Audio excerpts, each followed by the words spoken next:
मुकेश जी बाजार से थके हारे आकर अभी बैठे ही थे कि तभी कमरे में उनका छोटा बेटा आया और बोला कि बाबूजी मुझे 25,000 चाहिए थे। मेरी सैलरी अभी तक आई नहीं है और मुझे कुछ ज़रूरी काम है, तो आप मुझे 25,000 दे दीजिए। जब मेरी सैलरी आएगी तो मैं आपको वापस कर दूंगा। तब मुकेश जी मानसी देवी से बोले, मानसी ज़रा लॉकर से 25,000 निकाल के परम को दे दो। अब जैसे ही छोटा बेटा कमरे से बाहर निकला तभी उनका बड़ा बेटा कमरे में पधार गया। बोला, बाबूजी मुझे अपनी गाड़ी की रिपेयरिंग करानी है, उसके लिए कुछ पैसों की ज़रूरत पड़ रही है, आप मुझे 10,000 दे दीजिए। अब मानसी देवी ने 10,000 बड़े बेटे को थमा दिए। दोनों बेटे चले गए। मुकेश जी अच्छी तरह से जानते थे कि बेटे पैसों से क्या करते हैं, परंतु वो चुप थे क्योंकि उन्हें पता था कि है तो उनके अपने ही बेटे, उन्हीं की संतान। अगर माँ बाप के पास नहीं आएंगे तो कहाँ जाएंगे, और वैसे भी जो कुछ भी है वो बच्चों का ही तो है। ऐसा सोचकर मुकेश जी कभी भी अपने बेटे बहू से सवाल नहीं करते थे और ना ही पूछते थे कि पैसे कहाँ खर्च करेंगे। और कभी पूछ लेते तो बच्चे बोलते कि बाबूजी आपको हम पर भरोसा नहीं है क्या, आपको अपनी परवरिश पर कोई शक है क्या। तब मुकेश जी बेटे की बात सुनकर हंस देते। हालांकि उनकी पत्नी मानसी देवी को ये बात बिल्कुल भी अच्छी नहीं लगती थी। वो उनसे बोलती, अजी आप क्यों बच्चों के चक्कर में पड़े रहते हैं, आपको पता है ना अच्छा खासा खाते कमाते हैं, फिर भी आपसे पैसे मांगते रहते हैं। कोई बात नहीं मानसी, तुम बिल्कुल भी फिक्र मत करो, आखिर है तो सब कुछ बच्चों का ही। मेरे बच्चों की परवरिश मैंने बहुत अच्छे से की है, मुझे इन पर पूरा भरोसा है। मेरे दोनों ही बेटे मेरे लिए हथियार बाती हैं, हमारे बुढ़ापे का सहारा है ये। और मानसी तुम्हें पता है मेरे दोनों बेटों में मेरी जान बसती है। अजी मुझे पता है सब कि हमारे बेटे हैं, हमारी ही संतान हैं, हमें भरोसा रखना चाहिए, लेकिन कम से कम अपने बुढ़ापे के बारे में तो सोचिए, हमें अपने बुढ़ापे के लिए भी तो कुछ बचाना चाहिए। ये सुन मुकेश जी अपनी पत्नी मानसी देवी को चुप कर देते हैं कि तुम परेशान मत हो, हमारे बच्चे बहुत काबिल हैं, हमें किसी चीज़ की भी कमी नहीं आने देंगे। मानसी देवी पति की बात से सहमति जता देती हैं, परंतु फिर भी उनके दिलों और दिमाग में यही बातें चलती ही रहती। सोचती कि आप बहुत ही भोले हैं जी, बेटे बहू से आप बेखबर हैं, जबकि बहुओं को तो मैं बहुत अच्छे से जानती हूँ कि उनका क्या रवैया रहता है बूढ़े सास ससुर को लेकर। अगर बेटे अपने हैं तो क्या हुआ, बहू तो पराये खून है, पराये घर से आई है वो। किसी न किसी दिन बेटों पर भी बहुओं का रंग चढ़ ही जाएगा, वो उन पर अपना रंग चढ़ा ही देगी। सोचते हुए मानसी जी अपने पति मुकेश जी को देखे जा रही थी। तब मुकेश जी बोले, क्या हुआ मानसी, कहाँ सोच में डूब गए, मुझे बहुत ज़्यादा थकान हो रही है। आज चाय तुम बनाओगी या मैं खुद ही बना कर लाऊं? अजी आप भी कैसी बातें कर रहे हैं, अभी जाती हूँ, रामू से कहती हूँ चाय बनाने के लिए। और आप तो ऐसे कह रहे हैं चाय बनाने के लिए जैसे कितने बड़े पकौता हो। मानसी तुम मुझे जानती ही नहीं, ऐसी चाय बनाऊंगा कि चुस्कियाँ लेती रह जाओगी तुम। हंसते हुए मुकेश जी रसोई की तरफ बढ़े। तब रामू, जो कि 20 से 21 वर्ष का लड़का था जिसे उन्होंने काम पर रखे हुआ था, वो बोला, बाबूजी आप क्यों चाय बना रहे हैं, मैं बना दूंगा। तब मुकेश जी हंसते हुए बोले कि आज चाय मैं ही बनाऊंगा, भाग्यवान को मुझ पर भरोसा ही नहीं, और तुम भी मेरे साथ चाय पीना। बाहर खड़ी दोनों बहू ससुर को चाय बनाते देख मंद मंद मुस्कुरा रही होती है। अब मुकेश जी शाम में अपनी पत्नी के साथ बाहर सैर सपाटे पर जाते हैं। तब मानसी जी खुद को बहुत खुशकिस्मत समझ रही होती है।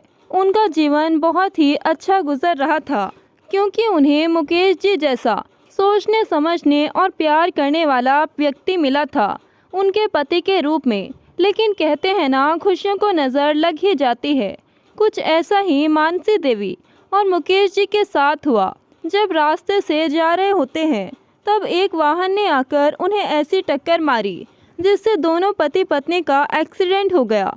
देखा तो मानसी देवी ने खुद को अस्पताल के बेड पर पाया। आंख खुलते ही उन्होंने अपने पति के बारे में पूछा। तब पता चला कि वो आईसीयू में है। उनकी हालत बहुत ज़्यादा गंभीर है। पति के बारे में सुनकर मानसी देवी ने अपने हाथ से कैनुला निकाला और दौड़ी हुई मुकेश जी के पास चली गई। पति की ऐसी हालत देखकर ज़ोर ज़ोर से रोने लगी। दोस्तों, इससे पहले कि कहानी में आगे बढ़े, हमारा प्रोत्साहन बढ़ाने के लिए वीडियो को एक बार लाइक शेयर कर दीजिए और हमारे चैनल को भी सब्सक्राइब कर लीजिए। रोते हुए वो कहने लगी, अजी ऐसा नहीं हो सकता, आप ही तो मेरा सहारा है, आप ही मेरे जीने की वजह है। एक आप ही तो है जो मेरे बारे में सोचते हैं, मुझे समझते हैं, ऐसा कैसे हो सकता है। कहते हुए वो ज़ोर ज़ोर से रोने लगी। तब उन्हें डॉक्टर ने वहाँ से हटाया और उन्हें दवाई देकर बेड पर लेटा दिया गया। मुकेश जी की चिंता में मानसी देवी और ज़्यादा कमज़ोर पड़ गई। वो खुद को कोस काट रही थी कि कैसा मनहूस समय था वो जब उन पर ये नौबत आई। अभी कुछ देर पहले तक सब ठीक था और अब ये सब देखने को मिल रहा है। सोचते हुए वो अपने पति के साथ बिताए उन अच्छी यादों को याद करने लगी। तभी उनके कानों में एक जानी पहचानी आवाज़ सुनाई पड़ी, अम्मा आंखें खोलो, चलो खाना खा लो। मानसी जी ने आँख खोलकर देखा तो सामने रामू खड़ा था। अपनी मालकिन मानसी देवी की ऐसी हालत देखकर रामू की भी आंखें भर आई। लेकिन मानसी देवी शायद किसी और को ही ढूंढ रही थी, उनका इंतज़ार कर रही थी। वो इधर से उधर देखने लगी। तब रामू बोला कि अम्मा सब घर चले गए, मैंने सोचा आप अकेली होंगी इसलिए मैं खाना लेकर यहाँ आया। आप उठ जाइए और खाना खा लीजिए। तभी डॉक्टर आकर बोले कि मुकेश जी को होश आ गया है, जिसे मिलना हो वो उनसे मिल लीजिए। तब रामू मानसी देवी को मुकेश जी के पास लेकर जाता है। अपने पति की हालत देख मानसी देवी का दिल भारी हो जाता है, परंतु वो खुद को संभाले रहती है। तब सामान्य रहकर अपने पति मुकेश जी से बोली, ईश्वर का लाख लाख शुक्र है कि आप ठीक है, आप जल्दी ठीक हो जाएंगे जी, फिर हम घर चलेंगे और आपकी तबीयत और बेहतर हो जाएगी। अब कुछ दिन बाद अस्पताल से उनको छुट्टी मिल गई। दोनों पति पत्नी मिलकर घर आ गए, परंतु अब मुकेश जी पहले जैसे सामान्य ना रहे। वो अब व्हील चेयर पर आ चुके थे क्योंकि उनके दोनों ही पैरों में चोट आई थी, इसलिए चलने फिरने में असमर्थ थे। अब तो मानो दोनों दंपति की जिंदगी ही पलट गई, सब कुछ बदल गया हो।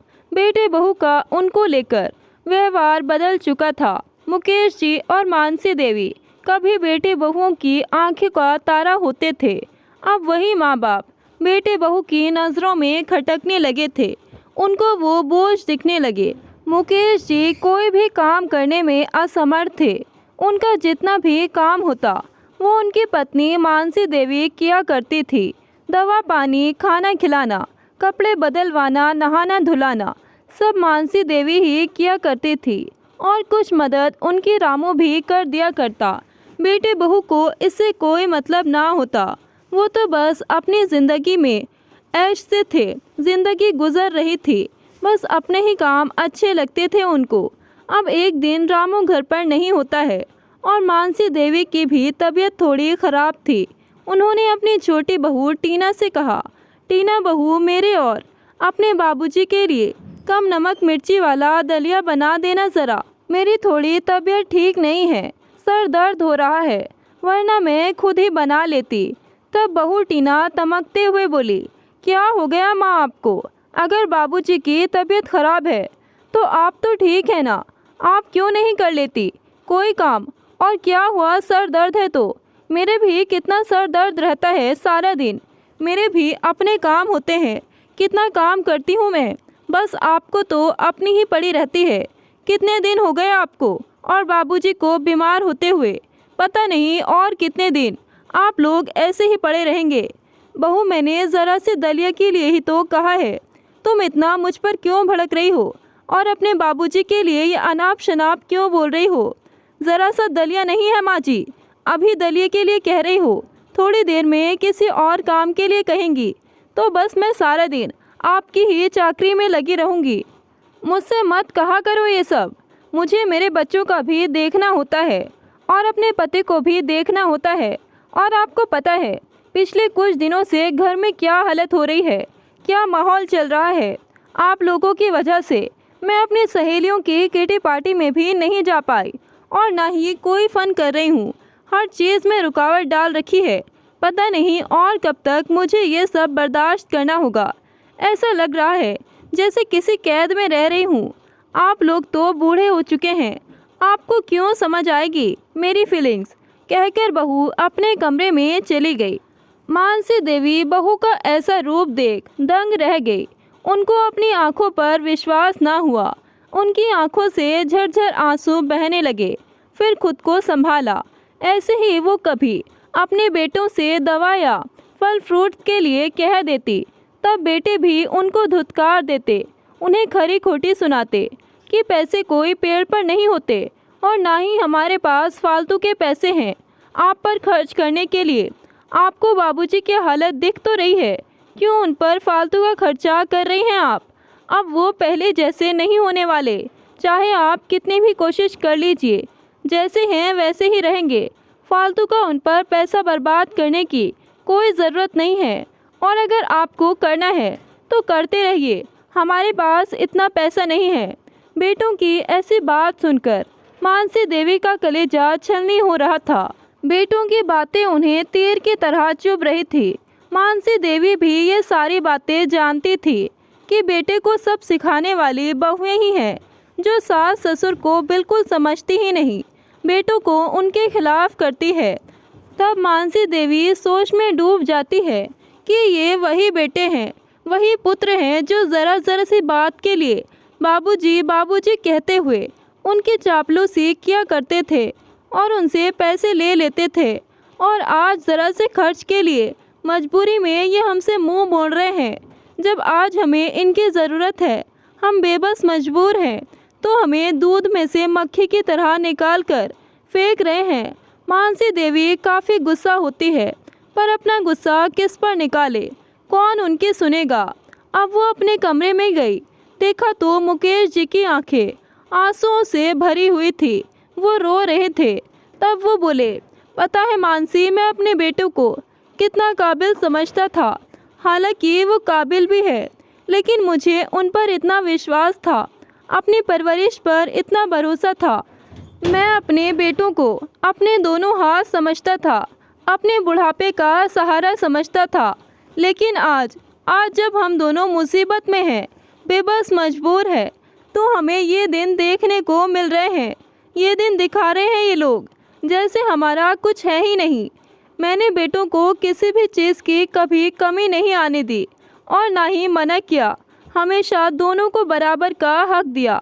मानसी, तुम मेरी चिंता मत करो, मैं बिल्कुल ठीक हूँ और जल्द ही स्वस्थ हो जाऊँगा। हाँ जी, मुझे पता है। तब मानसी देवी तिजोरी की चाबी ढूंढने लगी। पता नहीं कि तिजोरी की चाबी कहाँ चली गई। यहीं पर रखी होगी मानसी, ध्यान से देखो। नहीं जी, यहाँ पर नहीं रखी, दिख ही नहीं रही। पास में खड़ा रामू जो उन दोनों की बातें सुन रहा होता है, बोला कि सुबह छोटी भाभी और बड़ी भाभी कमरे में आई थी, शायद उन्होंने ही चाबी ली होगी। तब मानसी देवी को इस सब पर यकीन नहीं होता। वो झपट कर बहुओं के पास जाती है और उनसे सकुचाते हुए बोलती है, गीता बहू, तुमने तिजोरी की चाबी ली है क्या? ये सुनने की ही देर थी, वो तो जैसे तैयार ही बैठी थी अपनी सास से मुंह जोरी करने के लिए। तब दोनों ही बहुएं सास पर चिल्लाने लगी, माँ जी, क्या हो गया है आप लोगों को? आपको क्यों नहीं दिखाई दे रहा?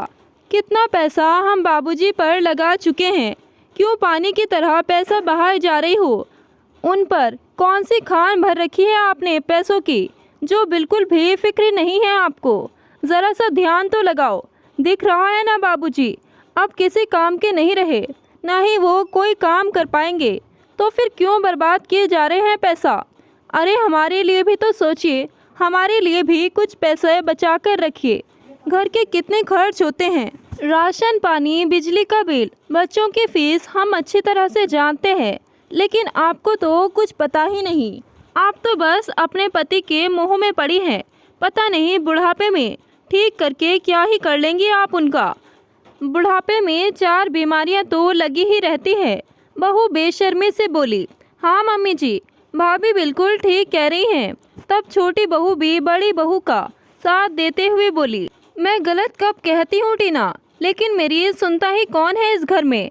लेकिन मम्मी जी, अब आपकी एक नहीं चलेगी यहाँ। ये चाबी हमारे पास ही रहेंगी, हम आपको चाबी नहीं देने वाले। बहू की ऐसी बातें सुनकर मानसी देवी सन्न पड़ गई। उन्हें यकीन ही नहीं हुआ कि उनके ही लॉकर की चाबी बहुएं उन्हें नहीं देंगी और उन पर इस तरह से रौब जमा रही है। वो हैरानी से उनको देखने लगी। क्या देख रही हैं माँ जी, मैं नहीं दूंगी चाबी, जाइए यहाँ से। अब मानसी देवी वापस अपने कमरे में आ गई। अगली सुबह जब वो सोकर उठी तो देखा उनके पति मुकेश जी दर्द से करहा रहे होते हैं। उनको काफ़ी तेज़ बुखार था। तब वो अपने बेटों के पास दौड़ी दौड़ी गई और बोली, बेटा तुम्हारे बाबूजी को बहुत तेज़ बुखार है। ऐसा करो तुम उन्हें अभी हॉस्पिटल लेकर चलो और उनके रूटीन चेकअप भी करवाना है, तो तुम गाड़ी ले चलो, हम सरलता से वहाँ तक पहुँच जाएंगे। तब बेटा बड़ी ही बेशर्मी से बोला, नहीं माँ, गाड़ी नहीं ले जा सकते। मेरी गाड़ी में इतना पेट्रोल नहीं है कि मैं अब तुम्हें सुबह सुबह उठाए फिरूं, और ना ही मेरे पास पेट्रोल डलवाने के लिए फालतू पैसे हैं। आपको घर की हालत तो दिख ही रही है ना, कितनी तंगी चल रही है घर में। ना ही बाबूजी काम करते हैं। ऐसे में मैं और ज़्यादा खर्चा नहीं बढ़ाना चाहता, तो आप अपना देख लीजिए। तभी छोटा बेटा भी आकर बोला, हाँ माँ, भैया बिल्कुल ठीक कह रहे हैं। और आपको तो पता ही है ना कि हम रोज़मर्रा के काम करने वाले लोग हैं। हमें दूर दराज जाकर काम करना पड़ता है। घर पर निठल्ले नहीं बैठे रहते हम आप लोगों की तरह।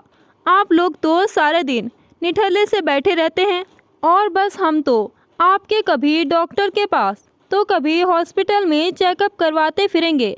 ऐसा करिए, आप रामू को बुला लीजिए और ऑटो से चले जाइए। हमारे पास फालतू टाइम नहीं है इस सब के लिए। कहकर बेटे ऑफिस के लिए निकल गए। मानसी देवी उनका मुंह ताकती ही रह गई और चुपचाप अपमान के घूंट पीकर रह गई, क्योंकि वो अपने पति के आगे मजबूर थी। थोड़ी देर बाद रामू आया और बोला, माँ जी आ जाइए, मैं ऑटो ले आया हूँ, चलिए हॉस्पिटल। तब मानसी देवी ऐसे ही खड़ी रहती हैं। अम्मा क्या हुआ, सब ठीक तो है ना? मानसी देवी रौंदे गले से बोली कि बेटा मेरे पास पैसे ही नहीं बचे, सारे पैसे खत्म हो गए। मुझे लगा बेटे ले जाएंगे तो पैसे भी लगा देंगे, और बहू ने मुझसे लॉकर की चाबी भी ले ली, वो मुझे नहीं दे रही। तब रामू बोला, अम्मा आप बिल्कुल भी फिक्र मत कीजिए, मेरे महीने की तनख्वाह में से कुछ पैसे हैं मेरे पास, जिससे बाबूजी की दवाई और फल फ्रूट आ जाएंगे, आप बेफिक्र रहिए। कहते हुए रामू मुकेश जी की व्हील चेयर को सरका लाता है और उन्हें ऑटो में बैठा देता है।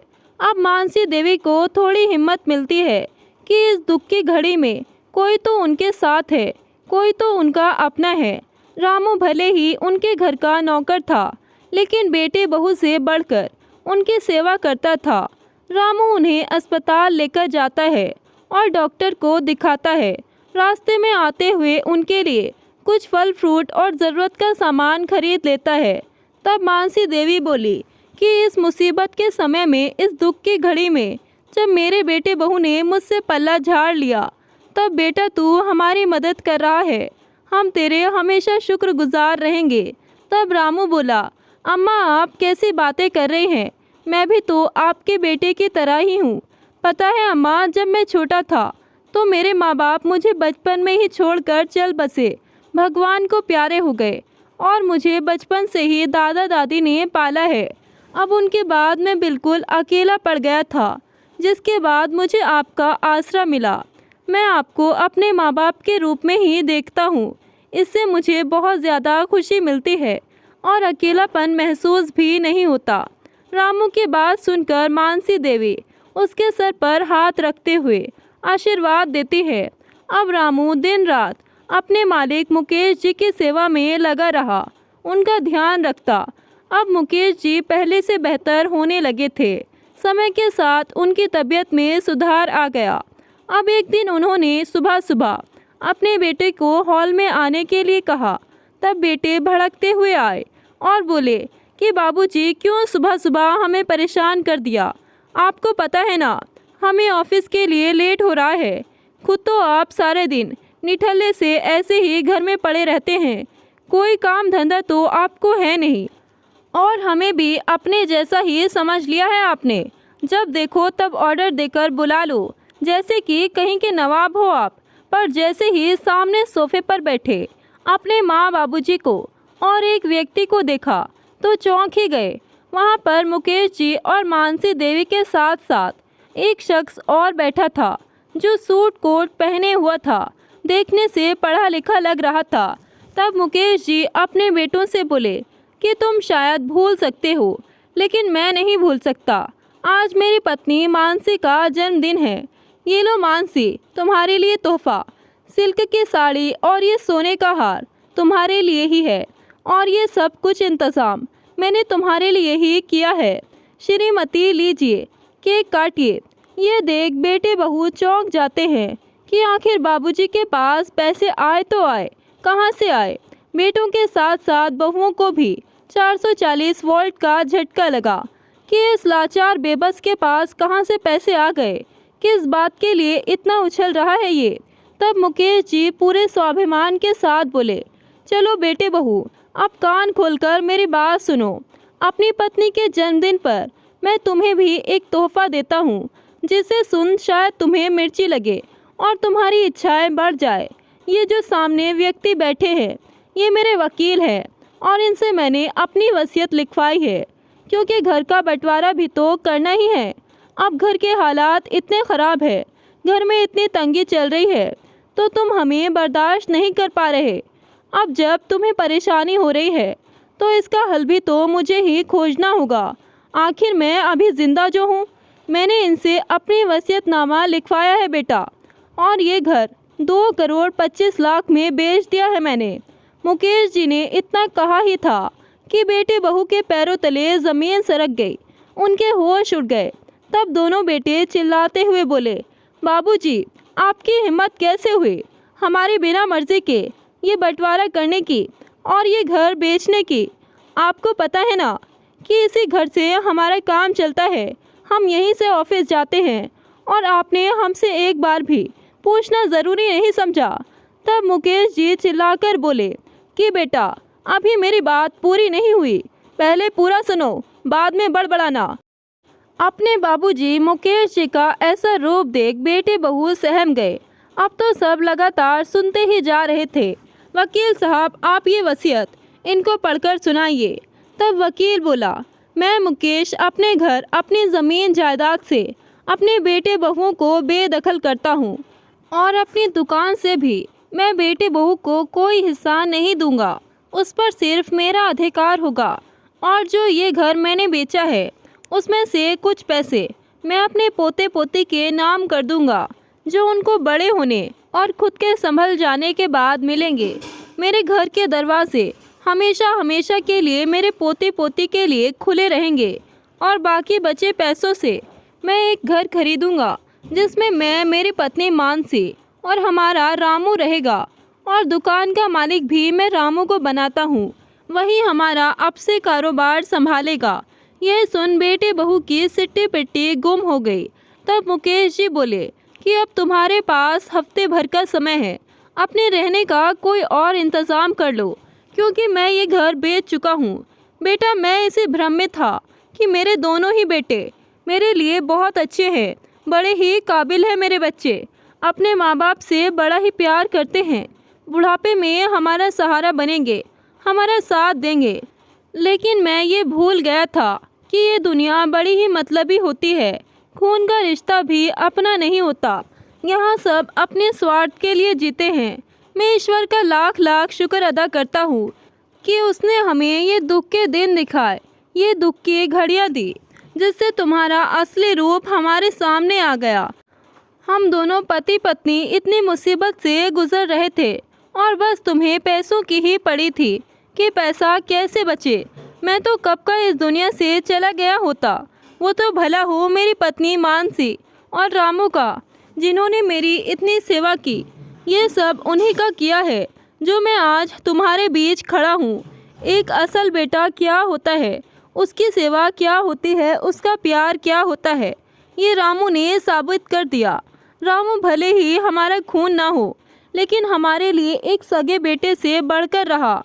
हमारी मुसीबत में हमारा सहारा बना, दुख की घड़ी में हमारा साथ दिया।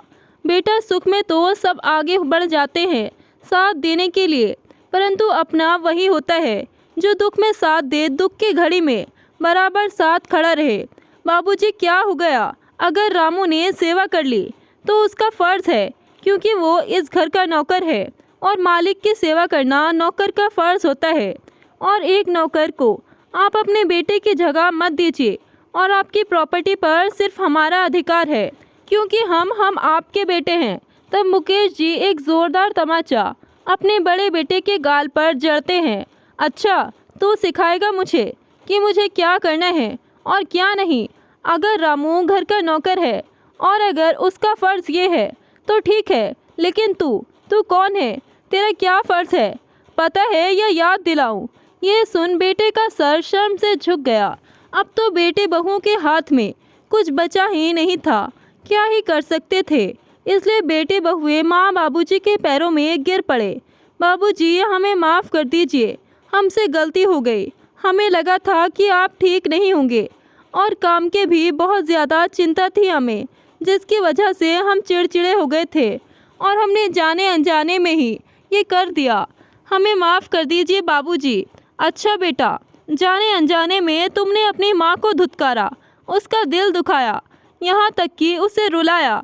तुम भूल गए थे कि जिस घर में रहते हो वो घर मेरा ही है, और जिस दुकान की कमाई से खाना पीना तुम करते हो वो दुकान भी मेरी है।